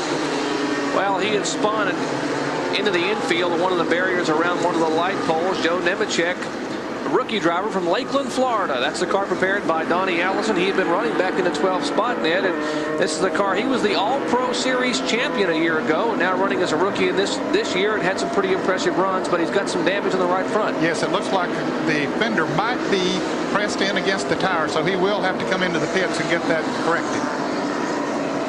Let's take a look again at what might have happened to Nemechek. Well, we see the cars coming off at turn 2, and there's Nemechek down on the inside, the red car number 87. You can see Bobby Hamilton going by on the outside in the black car number 8. There goes Kyle Petty and several other cars going by as he spins down in the grass. And I'll tell you, that grass is awfully slick. You can't get a bite with these slick tires on that grass as much rain as it had here in the last day or so. Just one more angle here, looking down the back straightaway, and Nemechek's car just trying. You see the smoke from the spewing tires as he's spinning down the back straights. He hits that grass and begins to skate. No traction once he hits it. I'll tell you, he was fortunate not to hit too much down on the inside and was able to get the car righted and headed back out, and he'll be coming into the pits here pretty shortly, I'm sure, when the pits open. Al Nemechek now making his way on the pit road, and there the car is on the jacks, and they are the man that is leading right now is Steve Grissom. And why is Grissom running so well? Well, let's find out from our Benny Parsons. Birdie, why didn't you come in the pits? Well, we come in earlier there with 60 or 70 laps down. All the tires look great and everything else. Right now, track position's good. We're just as fast as them guy with new tires. That last 2 laps, we run 23:30s, you know. That's just as fast as them guys with new tires. So we're just going to hope. We're a little slow in the start here, but we're going to hope we can get going, and I think we can get this one. I tell you what, you were with the Rob Moroso team last year. This year, you're over with Steve Grissom. Did you guys find some magic, or was it there all the time? Steve's a great driver, and he can tell me what's going on. We just click real good, and we got a great crew. These guys really work hard. They ain't worried about lunch or nothing when they go, and they get the work done, and then they go to lunch. And that's what it takes, a hard-working team. Okay, go to work. Thank you, Benny.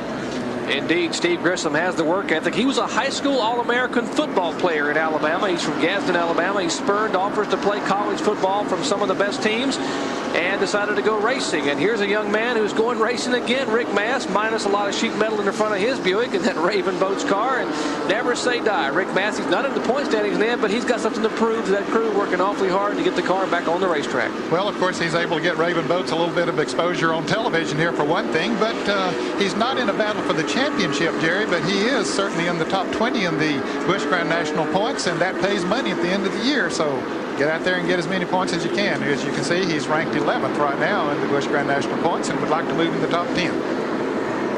Rick Mast, a victim early on. You see Davey Johnson's car coming out of the pits, and back up front, some of the lap cars, L.D. Ottinger's car and Michael Waltrip's car. The misfortune you heard a little bit ago from Ronnie Silver in the pits, and Benny Parks has talked to the crew chief there. As we're getting set to go, green flag racing. Pete Babb waving the green flag in the Busch field, back single file in turn 1. Well, he got off to a pretty good start that time. Birdie said that he was off to a slow start, but that time it worked okay for him. Those are lap cars behind the leader, Steve Grissom, the car number 2 and the car number 30, and Ottinger, the Detroit Gaskets car, trying to make a move. Ottinger, a winner this year at Bristol, Tennessee, trying to get to the inside here in the front stretch. Of course, he's trying to get back in the lead lap. In case another caution comes out, Michael Waltrip 2 laps down in the car number 30. He'd like to get one of those back. Either one of those drivers could be in contention if they could get back in the lead lap. Michael Waltrip, who started back in 16th spot and was up to 3rd prior to having that problem in the pits, now showing 2 laps down. Those cars running single file behind Steve Grissom. Ernie Irvin's got to be sitting back there pounding the wheel. He just has nowhere to go as Michael Waltrip now pulls on the inside of L.D. Ottinger and makes the pass. Here comes Irvin. He just drives her deep down on the inside.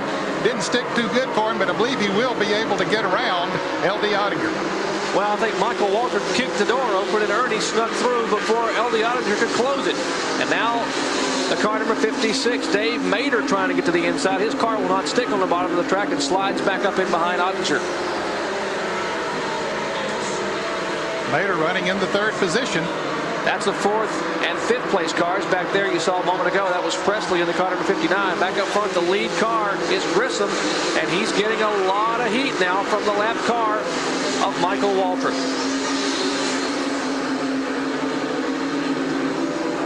Pontiac of Waltrip trying to get to the inside, and one car spinning. That is Mader. The 3rd place car has looped it through the infield, and he is dodging light poles, spinning it around in the dark.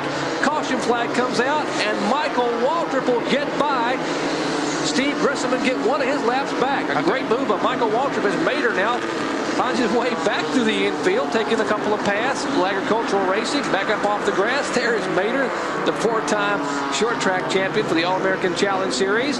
And that car was running in 3rd spot. And there's Michael Waltrip, the other man who just had the fans on their feet as he was able to get one of his 2 laps back. And don't count him out. A lot of racing yet to go. More than 50 laps remaining. And Michael Waltrip in about a 10-lap period here has gotten one of those laps back. So, hey, he might get that other one back and be right back in the thick of this thing. Let's see if we can find out what happened to Dave Mader now. He was in 3rd place trying to get underneath the lap car of Ottinger. And it looked like they touched just a little bit, Jerry, as they came off of turn 2.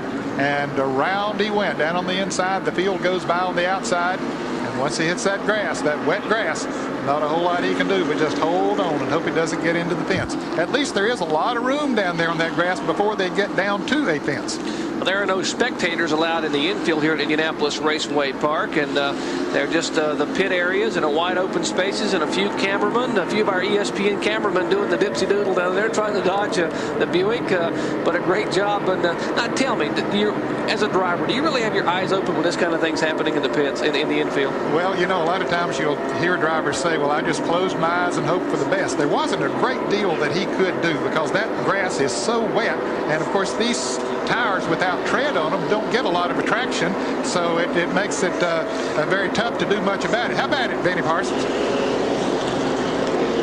Hey, I know he had his eyes closed. I never in my life spun out that I didn't close my eyes. Hey, guys, you don't want to see what's going to happen. Believe me, when you see light poles and other cars and walls coming, you don't want to see it. I mean, when all that stuff, you close your eyes and just hope for the best.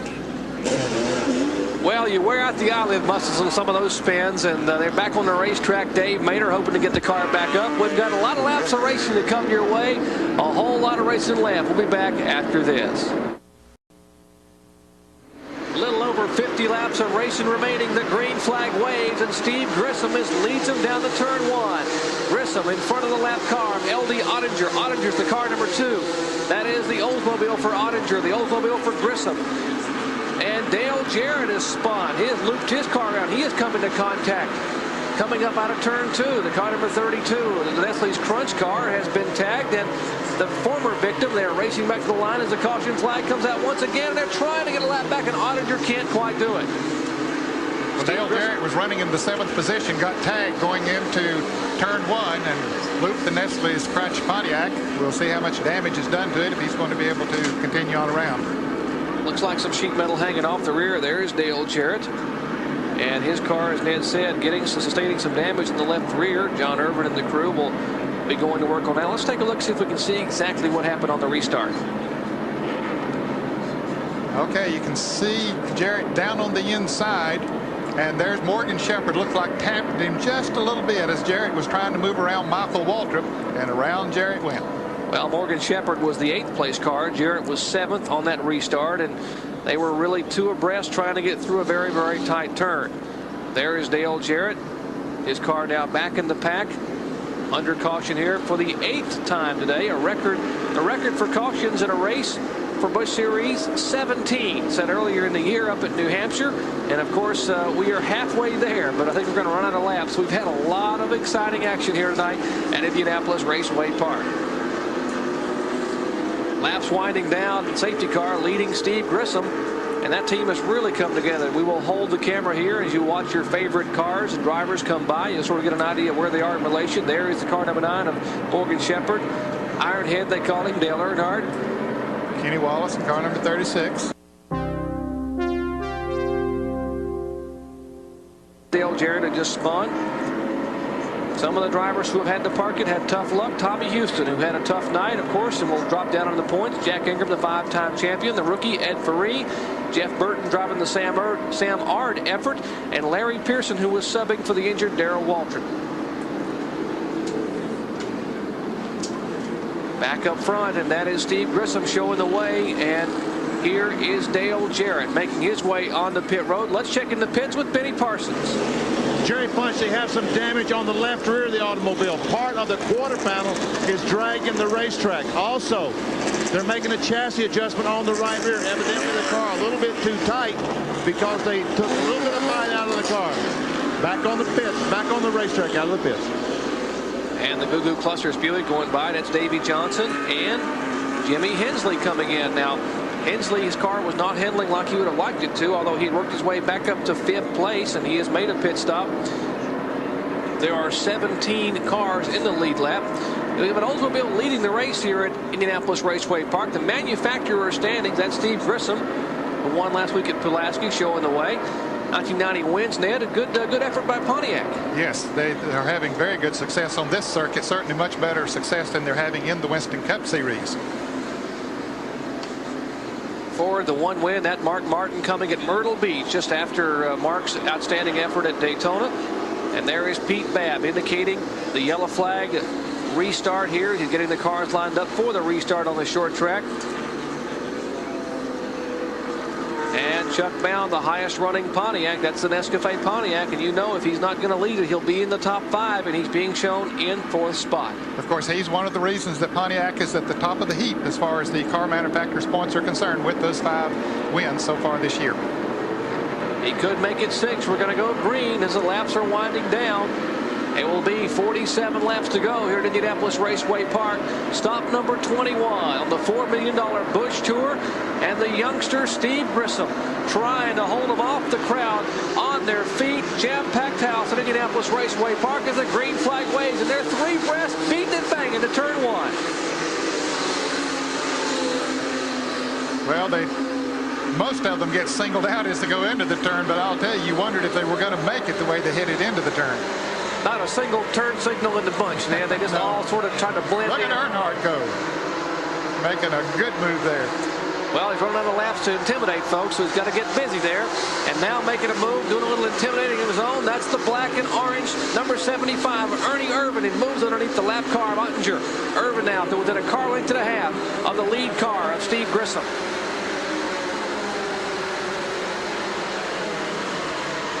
Well, he's beginning to put a little pressure on him. Has he been holding something back? Back in the pack, Morgan Shepherd, the 3-time winner here in the Chevrolet, going 3 abreast underneath Chuck Bound. Shepherd in the car number 9, the Texas Pete car. The Pontiac of Chuck Bound just to his right side, and Shepherd is literally hanging that car on the ragged edge. And now up front, they're waging war for the lead. Yes, Ernie Irvin, a little sheet metal contact as they come off of turn 4. Let's see, can he do it? He leans on him going into turn 1. Can they make it?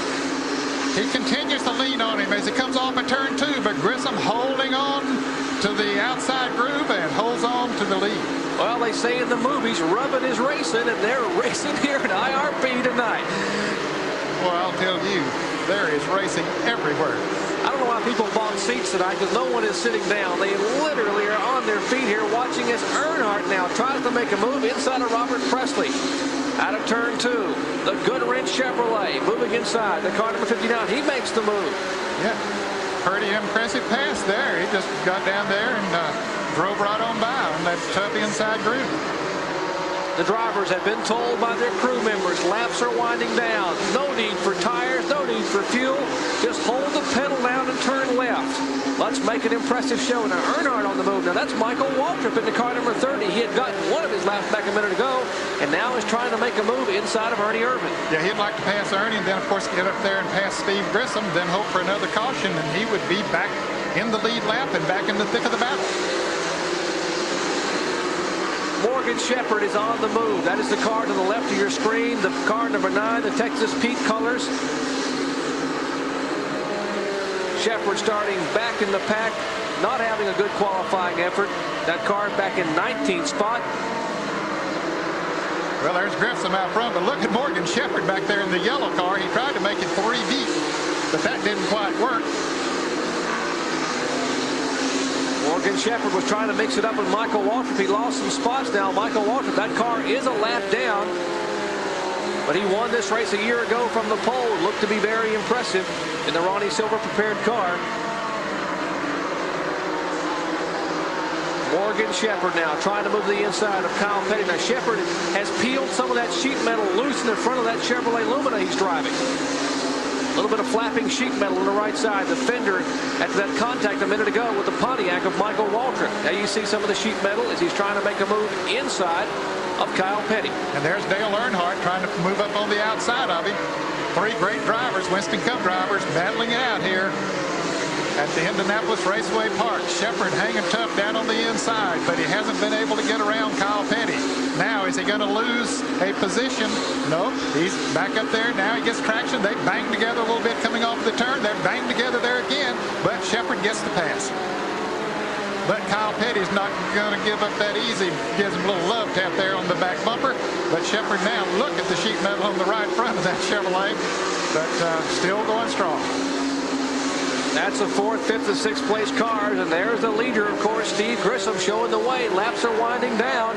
He is trying to win it at IRP. A few laps left. It's going to get hot. Stay tuned.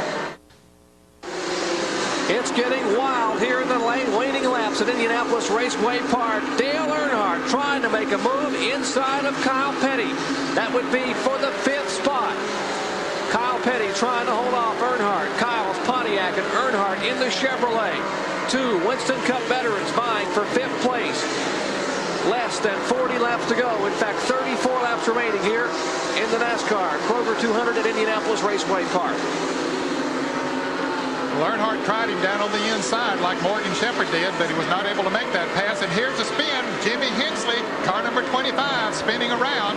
We'll watch from the inside as he tries to refire the car. Apparently the engine went dead. The caution is out. And now he gets it fired, gets it in gear, and heads around, but the caution is out. What a great shot from inside our CarQuest cage cam there. You saw Hensley. You could see nothing out of the windshield, and he had simply tried to push the car to get it refired. And through all the smoke, he put the car back in gear, clutched it, got it fired, and has moved away. And here's a car that has spun out up in turn 3, the car number 34. Of course, that's Jack Sprague. Apparently came in pretty good contact with someone, Jerry, and then spun in turn 3. The caution was already out.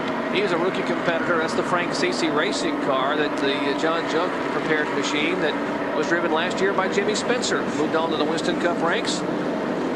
Caution flag again for the 9th time here. Let's take a look at what happened with Jimmy Hensley. Okay, there he is, just cruising right along.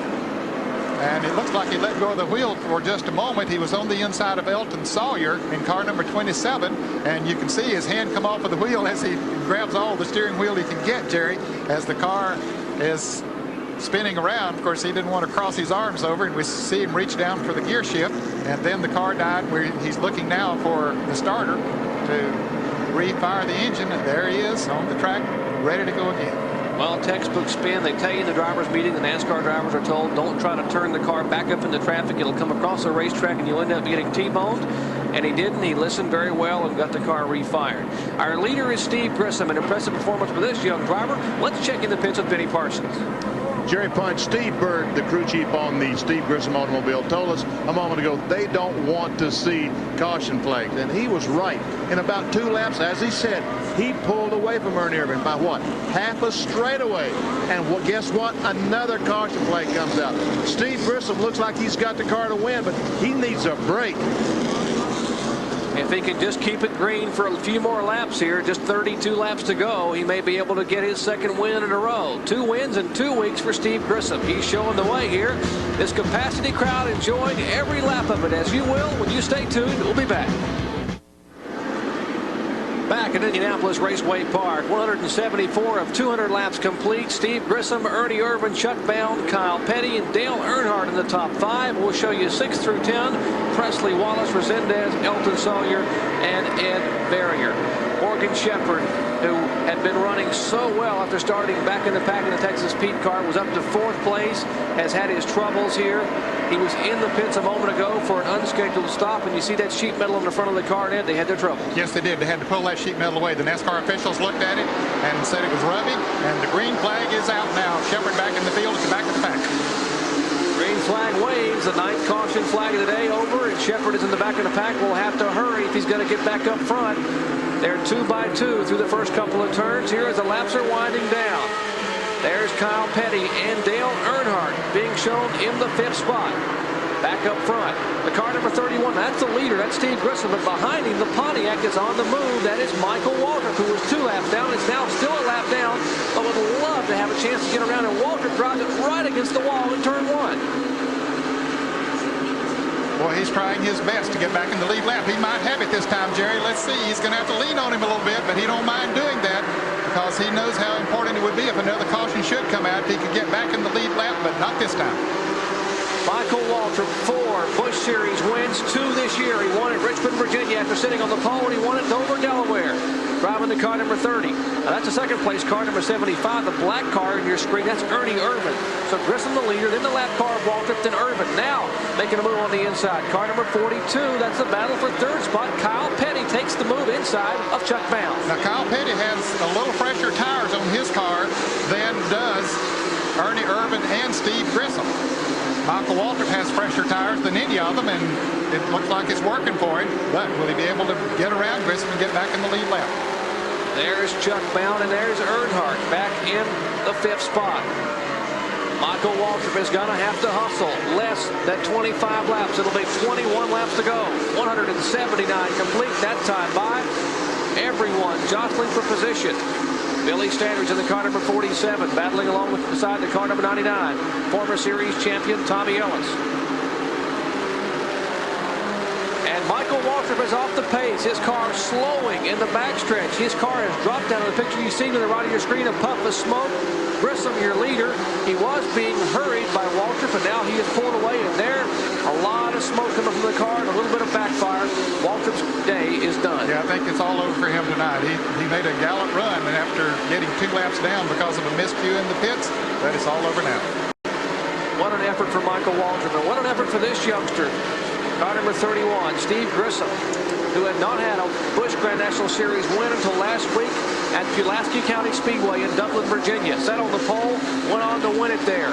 This would be the biggest win of his career if he can hang on. That's Ernie Irvan. There's trouble in turn 1. Dale Jarrett, I believe, has spun, and there's a car spinning off of turn 2 on the backstretch. That's Davey Johnson and Jimmy Hensley spinning around again there. Patty Moise also involved up there, and the car number 44, Bobby Labonte. So 4 or 5 cars spinning up in turns 1 and 2. Dale Jarrett has hit one of the ball. There's the Hensley car. And here's the Bobby Labonte machine. Now the grass very, very slippery from rains earlier today. Labonte trying to get his car. He's got it fired, but he just can't get any traction in the grass to get back, and the field is passing by. Tough break for Labonte.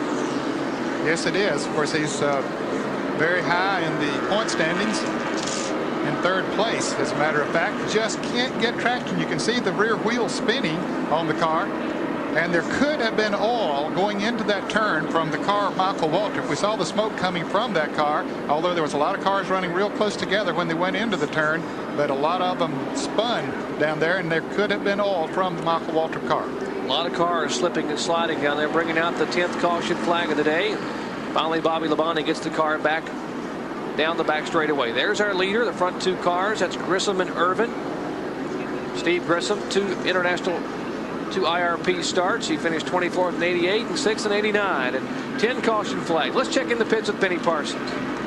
Steve Bird, more and more caution flags, huh, bud? Them cautions are killing us here. We need 5 laps without getting past, then we can pull away from them. And these caution flags are killing us here. I don't know if we can do it or not, Benny. We're just going to try the best we can. Steve Grissom had not won a race until last week. What, winning agrees with you or what? Well, I don't know. You know, everybody likes to win, Benny. We just got a good combination, and it's working real good, you know. Okay, good luck. Thank you, Benny. Well, whether he wins or not, he has had an impressive run tonight, and I think he certainly should be proud of his effort. There's Davey Johnson, one of the cars that spun back there. Let's check in again down in turn 1 for this 10th caution flag. Ned, let's see what happened inside Hensley's car. Well, we're inside of Hensley's car. There had been a spin behind him, but you see a car gets loose in front of him, and then Jimmy's car gets loose, and you can see him working that steering wheel once again. See the smoke coming from the tires while he was still on the pavement, and then he got down in the grass, shifted her up in gear, got it to going again. Boy, he looked so relaxed, that left leg jumping in the clutch. He just put it back in gear and drove away. Capacity crowd on hand for the waning laps here at the NASCAR Kroger 200. Steve Grissom is going to try to hold them off. Stay tuned. We'll see if he can do it. 10 caution flags tonight here at Indianapolis Raceway Park, and a young man who has matured tremendously in the past couple of weeks, 27-year-old Steve Grissom from Gaston, Alabama. He will lead them back to the green flag. You heard Steve Bird tell Benny Parsons they need 5 laps of green flag racing action. They need to be able to hang on for 5 laps, and then their tires will come in and they can pull away. Ernie Irvin behind him in the car number 75 to the right of your screen. He knows he must get him in the next 4 or 5 laps if he's to have a chance, Ned. Yes, and he is moving in as they go into turn 3. You can see him moving in closer and closer. But Grissom gets a good jump off of turn 4. Holds on to the lead, but Irvin putting the pressure on him. Ernie Irvin driving the Yukon Reynolds mobile, the Charlie Henderson-owned car that won on ESPN last year at Bristol, Tennessee, with Rick Wilson aboard. And he's moving in a half a car length now in turn 3. Grissom is going to try to hang on. Laps are winding down, and Ernie Irvin knows he's got about 3 laps to catch him, or Grissom will pull away. Well, Grissom's tires apparently have not seated in the way he wants them yet. And, of course, having somebody that close on your bumper and maybe giving him a little tap every once in a while doesn't help the situation. And he almost hit the wall that time. Boy, he got very close to the wall on the outside. Here now, Irvin trying to move him down on the inside as Grissom goes high. Gives him a little bit of running room, but Grissom has the preferred groove off of turn 4. Steve Grissom using every inch of racing asphalt here at Indianapolis Raceway Park. A capacity crowd on their feet as laps are winding down. It'll be 10 to go this time by. 10 laps as they come in, and the car number 9, a Morgan Shepherd, calls it an evening. Sheet metal, a tough break for the 3-time NASCAR Kroger 200 winner. Back up front, Pete Babb holds up 2 hands, 10 laps to go, and now Grissom's car seems to be running a little bit better. Yeah, I think he's settled down a little bit, Jared. The tires have come in for him. He is able to make a better line around the racetrack. You see him pull away a little bit as he comes off of the turn that time. The car didn't kick out as much as it has before. Here's a battle for the 3rd position. Kyle Petty running in 3rd, Chuck Bowen running in 4th. So Bowen wants to get up there and try to get as many points as he possibly can. Of course, he has a good lead already, but he'd like the position. But Kyle Petty now holding on to 3rd. Darrell Pontiac's there battling for the 3rd spot. That is Kyle Petty in the car number 42 in the split fire spark plug car.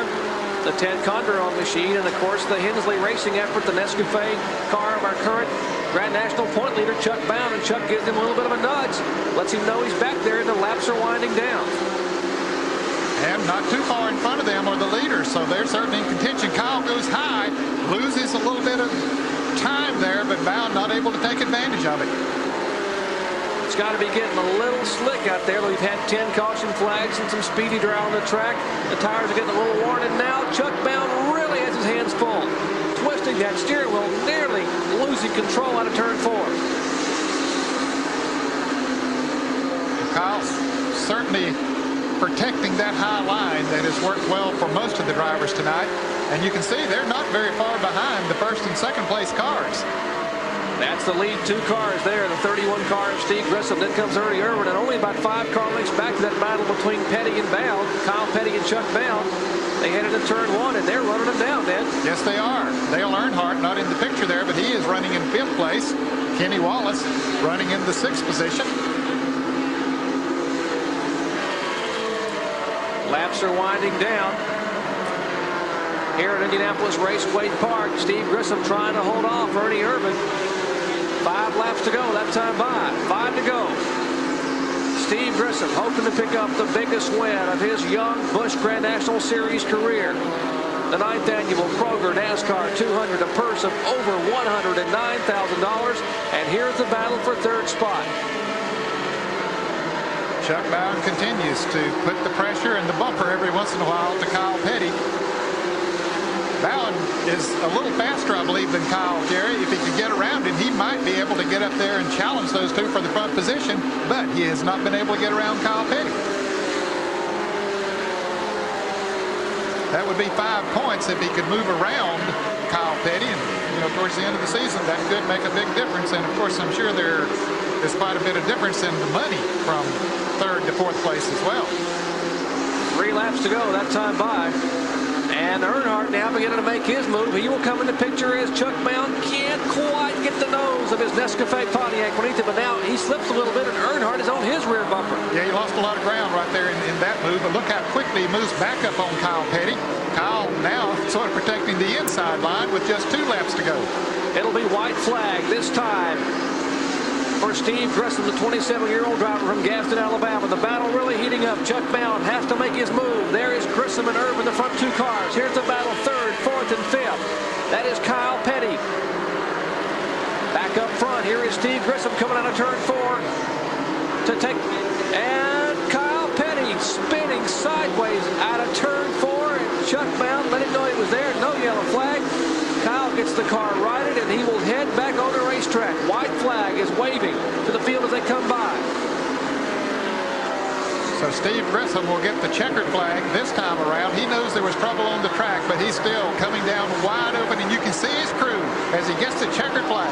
Boy, and they happy. Earnhardt just sliding by, gets by the car number 63 of Chuck Bound, and Earnhardt, a gallant effort, but that's the man that they are very proud of tonight. And the crew celebrating there at Steve Bird. Yes, Steve, you got to be happy after winning last week at Pulaski, and they come back for the biggest win of the year of this young man's career. Ernie Irvin pulls up alongside and waves and gives his congratulations to Steve Grissom, an impressive young man, and had a tremendous effort. And here's Earnhardt, who ended up finishing in 3rd spot in the car number 3. Chuck Bound finishing in 4th, all unofficially, of course. And Chuck Bound and Kyle Petty had a great battle with a few laps to go, Ned. Well, they did, but they got together, and Kyle Petty went around, and so Kyle winds up at the end of the field. Those on the lead lap. I think there were 13 cars on the lead lap. Let's take a look again at what happened up there with those 2 laps to go, Ned. Okay, Kyle running in 3rd place. Chuck Bound gets into him a little bit as they come off of turn 4, and Kyle spins down to the inside as Earnhardt stays on it right behind the car number 63 of Chuck Bound. And then when they come back to the start-finish line, as we see Kyle continue to spin there, well, then Earnhardt is able to pull around and take over the 3rd position. That spin will actually end up costing Kyle 10 positions. He was running in 3rd spot, and now will be shown finishing unofficially in the 13th position. A very happy Steve Grissom will be set to talk to our Benny Parsons when we come back after this. back at Indianapolis Raceway Park. The 9th annual Kroger NASCAR 200 is history, and Steve Grissom has won it. Let's go down trackside for our Sears Road Handler Winner Circle interview and Benny Parsons. Benny? You can tell we're in Indianapolis. Look at the wreath of flowers around our winner, Steve Grissom. Steve, you won one last week. Now tonight, what are you going to do, win the rest of them? I don't know. We're sure having fun trying, though, Benny. But, I tell you, I just can't say enough for this crew. These guys, they worked super hard, adjusted the car today. We went out in practice and had run about 30 laps today without stopping. And, boy, I tell you, the car was super all day. And when that green flag dropped, we just kept on trying to run the pace that we talked about before the race, and got out of traffic there and called an early caution, come in, took on tires and gas, and track position was definitely important here tonight. And I tell you, my hat's off to Steve Bird. He made the call, come in pit early, and I tell you, that's what won the race for us. Weren't you a little bit concerned out there staying out, and all those guys behind you stopping, making pit stops and getting new tires? I'm not going to lie, that thought ran across my mind, but I tell you, our car, it seemed to run better after the green flag, after about 5 green laps. It just kind of took a little while to hook up, but I tell you, when it hooked up, it was super. Folks, check the paper. This guy might win all the rest of them. Jerry? He might do it, Benny Parsons. He has won 2 in a row as his capacity crowd files in to see some of their favorite drivers and crews. They're getting ready to depart here. Let's take a look at the top 20, how they finished. Steve Grissom, of course, the winner. A gallant effort by Ernie Irvin. Dale Earnhardt coming back with an outstanding run in 3rd. Chuck Bound in 4th, and Robert Presley in 5th. As we look at the rest of the top 20, Ned Jarrett, those last few laps, some of the best short track racing I've seen in a long time. I'll tell you, all 200 laps was very good, Jerry. We expected a good show here tonight, and we certainly got one. 15 drivers finishing in the lead lap here tonight. Of course, Kyle Petty back in 13th there after that spin with just 2 laps to go while battling with Chuck Bound. He was running in 3rd spot, and now 16 through 20. Davey Johnson and Davey Allison. Davey Johnson, who had trouble late in the race, but an impressive qualifying effort having started on the front row here tonight.